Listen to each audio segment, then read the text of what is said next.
with a major in political science and master's degree in public management, with honors both at the Ateneo and Manila University. Running on the platform of change, he was elected Pasig City Mayor in May 2019. 2 years into his administration, the United States government recognized his efforts for transparency and accountability in governance, conferring him the Anti-Corruption Champion Award, along with 11 others from the rest of the world. Under his administration, he put a premium on the education sector in recognition of the importance of investing in the future of Pasig, the Pasigueño youth. Some of the notable feats in the education sector under Mayor Vico's leadership include the continuous expansion of Pasig City Scholarship Program to cover 25,000 scholars, rollout of the Marisol na Batang Pasigueño, provision of learning devices to students and other education stakeholders, improvements of school facilities, continuous capacity building for teachers, expansion of global school board membership, introduction of the Pasig City private education for the advancement of the grassroots through academic scholarship assistance, or simply the Pag-asa Scholarship Program, and entering into strategic partnerships for programs and projects and educations, and among others. Isang malakas na palakpakan po para sa ating unang puso, kagalang-galang Victor Reyes Soto.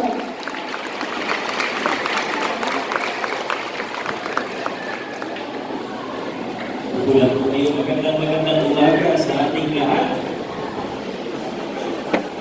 Sa ating 298 graduates sa Medyo Elementary School. Congratulations sa inyo, 298. Magsisipag tapos. Congratulations din siyempre sa mga parents. Nandiyan po sa likod, mga magulang natin, mga guardians po, mga pamilya po ninyo.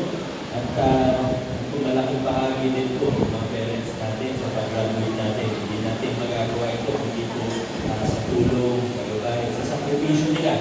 Ito na yan, kanina nga po. Kasi ano tayo ngayon 3 days na po ang binigay sa atin para sa 40 graduations sa lungsod ng Pasig, Schools Division Office. Ang educations natin, yan na po ang ating congressman, si Congressman Romano Rolo, City Council, yan po. Ito 3 days na po binigay sa atin. Pero ano kanina galing na po kami sa Victor Elementary School sa education po nila. Yung palagas po ako sa mga po parent sa education. Congratulations po. Sabi sa amin ng nanay, Mayor, salamat po. Pakiramdam po, nag-graduate din ako. Dahil pag may mga modules yung anak ko, ako rin naman yung kumagawa. Kaya congratulations po. Pero din naman po sa mga teachers natin, nakita ko po sa mga teachers natin sa gilid, po sa side po, diba? Congratulations din po sa mga teachers. Maraming salamat sa inyong patuloy na pagsasyaga, sa inyong kasipagan, sa inyong malasakit. Nakita natin over the years, mula pandemya, ang transition ulit, hanggang sa mga heatwave, nung nakaraang buwan, talagang sa adversary, ang pagsupot o lahat na lang po ng nangyari ay pinakaya po natin. Pero ngayon naman po ay araw ng mga graduate natin. Nandito po ako habang natayo sa ibang lalo ng mga natin. Nakikita po ni ay hindi lang po basta elementary school graduates. Pagamat masaya po kayo ngayon, isang importanteng milestone ito sa buhay ng bawat isang individual. Ako po, hindi po kayo nandito bilang mga graduate lamang, bilang elementary school students na papunta sa high school. Ngayon, nakikita ko po, wala dito, kaibigan ko po ang mga ninyo, at ang mga nabibig nyo, na nakikita ko po ay kinabukasan ng ating lungsod at ng ating bayan.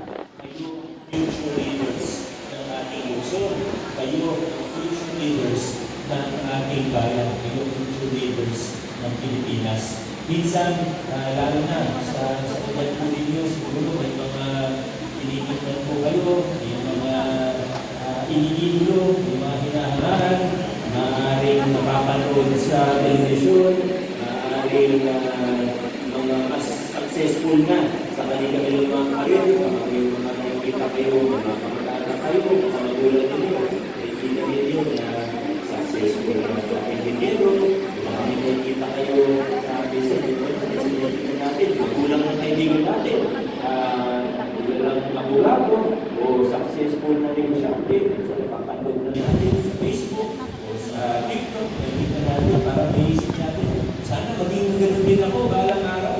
Pero minsan naisip din natin na parang layo, parang hirap parating, hindi mo narating nila.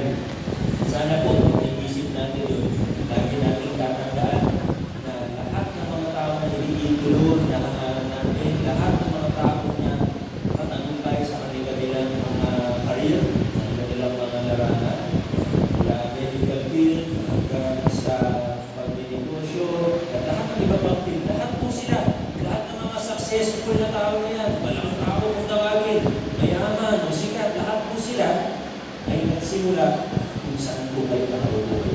Lahat ng mga tao yan ay nagsimula rin kung saan kayo nakaupo.